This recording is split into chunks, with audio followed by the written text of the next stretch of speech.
in the ocean. And I mean, it was exactly like that, but in a mead. It was really amazing how, you know how scents and aromas can bring you back to a moment in time sometimes? Oh, yeah. That mead took me back, crawling on the rocks, you know, after the tide had gone out, and then all the on the rocks, and there'd be all the different oysters and things, or, you know, mussels growing on there.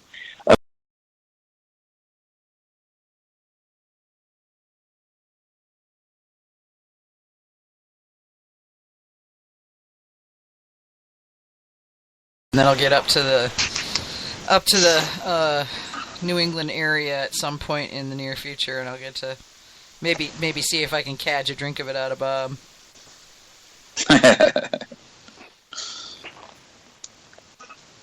If the gods are good, you know.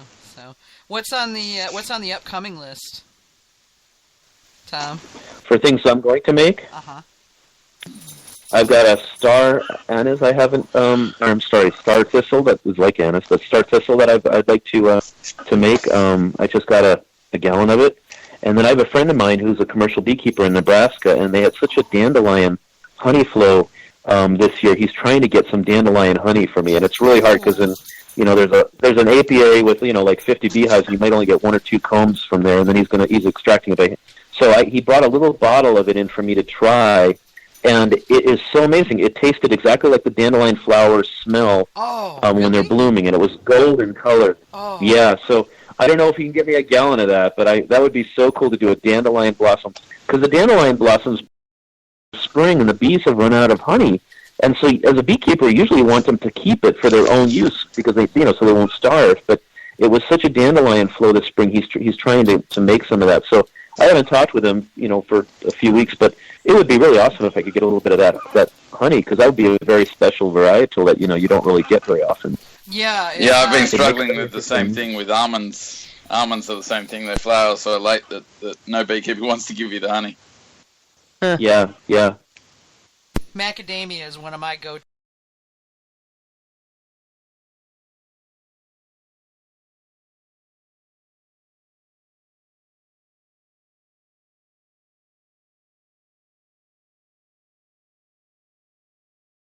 I have to get some, and I had a carrot blossom a couple of years ago that was unbelievable. It was very earthy, but not really carroty, and you know, I would like to try making one on my own. Pumpkin or squash blossoms were very interesting. All the berry blossoms, obviously, blueberry, blackberry, raspberry. Yeah, I like that. There's so many varietal honeys out there that you just can't. You know, there's not enough time to make all of them. No, there really isn't. I've worked with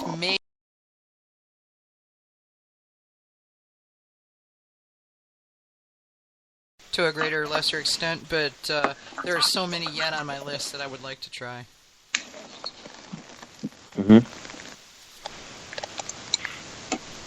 And I love comparing them too, and I'll often just make the same exact recipe, same yeast, you know, same measurements, and I'll just use a different varietal of honey. So that way you can really get that, you can really detect the differences between, you know, the honey. And it's helpful as a judge too, so you can learn to know some of these honeys if you are fortunate enough to come across one of them in a competition. Yeah, well, I can't. There's been a number of times when we've had to resort to Wikipedia to give us a description of, you know, or some other place to give us a description of what the honey should taste like to get a sense of it, you know.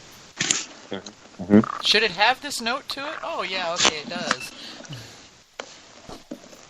Well, that was one of the great things about being in the pouring room at Mazer Cup this year, was getting a chance to, well, first smell a lot of these things, and then after they'd come back, tasting them. Yeah, I kind of wish that I had done some stewarding before I went on the judge tables, but they basically threw me right at the judge tables back when I was Well, I mean, this is before there was a Mazer Cup, so it was when the American, or the International Mead Festival was going on, and there wasn't enough judges. So I kind of got tapped, you know.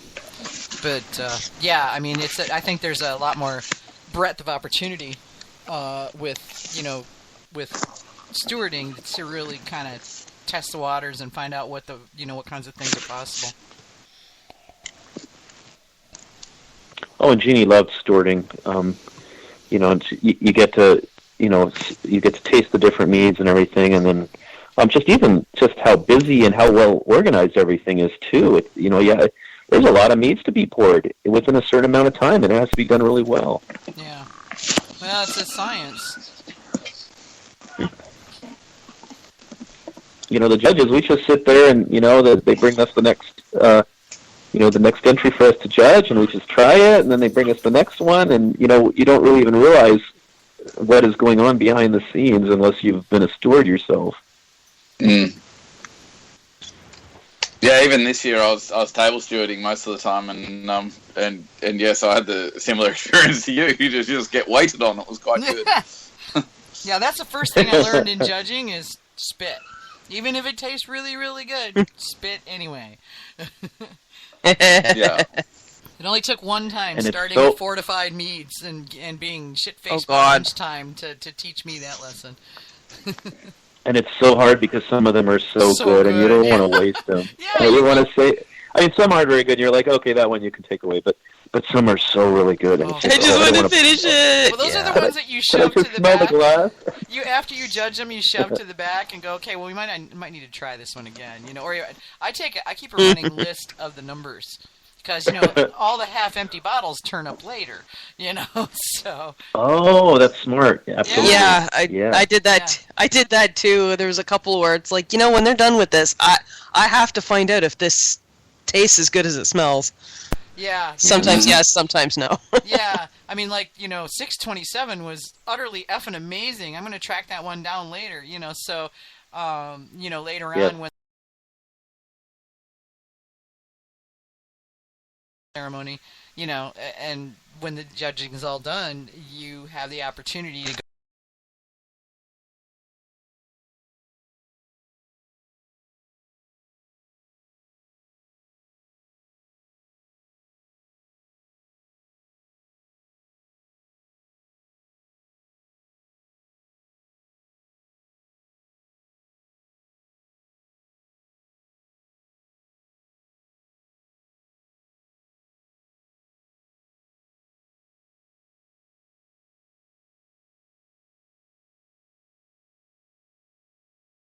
An amazing system. It runs like a well-oiled machine. Stuns me every time. It is amazing. Yeah. But, well, wow. We're gonna have some more conversation later, Tom, because I'm gonna suck you in to do a talk on beekeeping. I think at the MMA conference next year. Oh yes, I'd be happy to do that. I would love to have you. You have a way of talking about it that makes it very accessible. To a subject that's kind of opaque to a lot of people. So I like that a lot. Yeah. What can I say? I love my bees, and I love to teach about bees, people about bees, and even if somebody doesn't want to become a beekeeper, it's just they're amazing little creatures. Yeah, they really are. I find them endlessly fascinating. I'm not around them as much as I'd like. It really shows when you talk about it, though, Tom. Yeah, it really does. Yeah, it does. Yeah. I think even people who are not are totally squicked out by bees could be really interested in it after listening to the way you talk about them. It's fascinating. No question that they're your girlfriends. They are my girlfriends, and I've taught homeschool groups, and I've talked in front of Rotary Club, and they're going to try to have me talk at a symposium about beekeeping, but it's funny that I'm at a party and my family's there or whatever, and then somebody innocently asks, "Oh, Tom, we heard you're a beekeeper," and everybody's like, "Oh no, don't even start him." You think it'll be like a 30-second, "Oh yeah, I've got bees," and it's an hour and a half. I'm following them around the room talking to the bees. They're like, "Okay."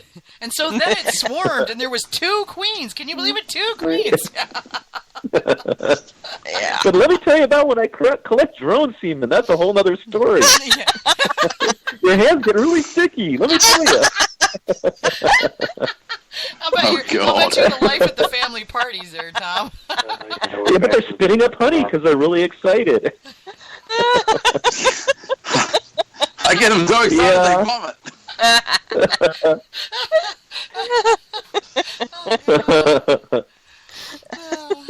have to have at least one giggle fest during every show. And it might as well be about bee semen. It might as well be about bee semen and how excited they get, yeah. Yeah, I tell you need Mike Rowe. You really need Mike Rowe to come and narrate that, you know. T-shirt. Oh, Lordy. That's hilarious. Well, gosh, Tom, it's been just a boatload of fun having you on the show. It's been a pleasure for me too. I really appreciate it, and you know, I know all of you, so this makes it even nicer having met you at Mazer this year. So Yeah. Hopefully, we'll see each we'll all see each other again next year. I don't know about Hamish, but I'm hoping to. It's been great hearing your voice again, Tom.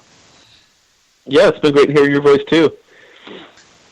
But yeah, I'm hoping to make it back next year. I'm still working on the wife. I want to try and do the northeastern seaboard this time after the cup. So we'll see how we go. Ah, okay. Mm-hmm. Well, you know, if we can make arrangements, I might be able to schlep the trailer up there, and you know, we'll have a place to stay. Yeah, but you won't go to New York, so. I won't go into New York with my trailer. No, hell no. But,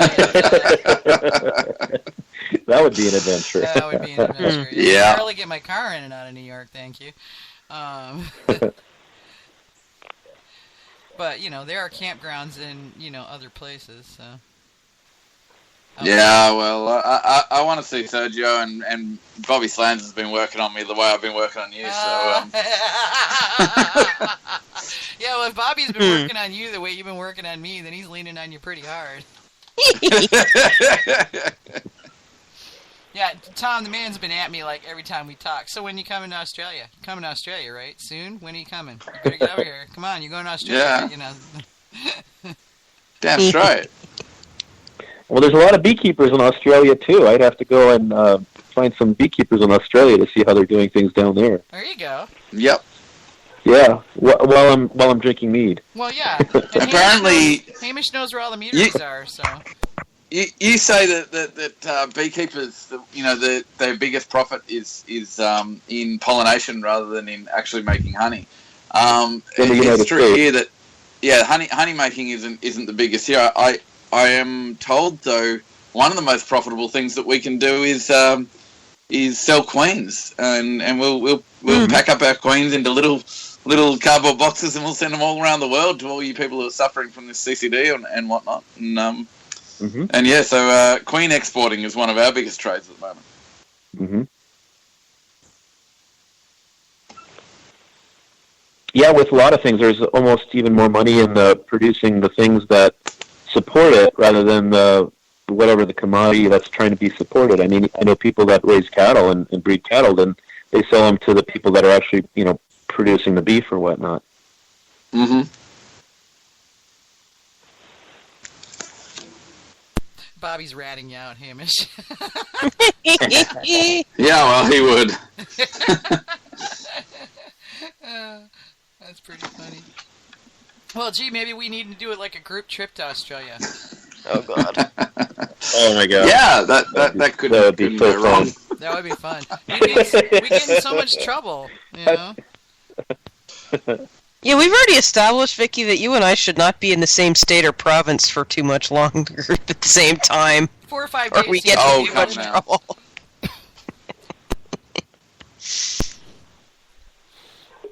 I had a frog in my throat all of a sudden, sorry. 4 or 5 days seems to be the limit with us. Before we start getting in trouble, Yeah.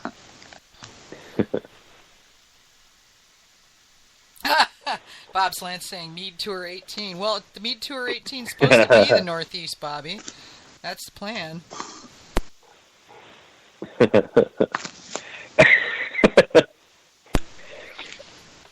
Yeah, the live chat's being silly, as usual.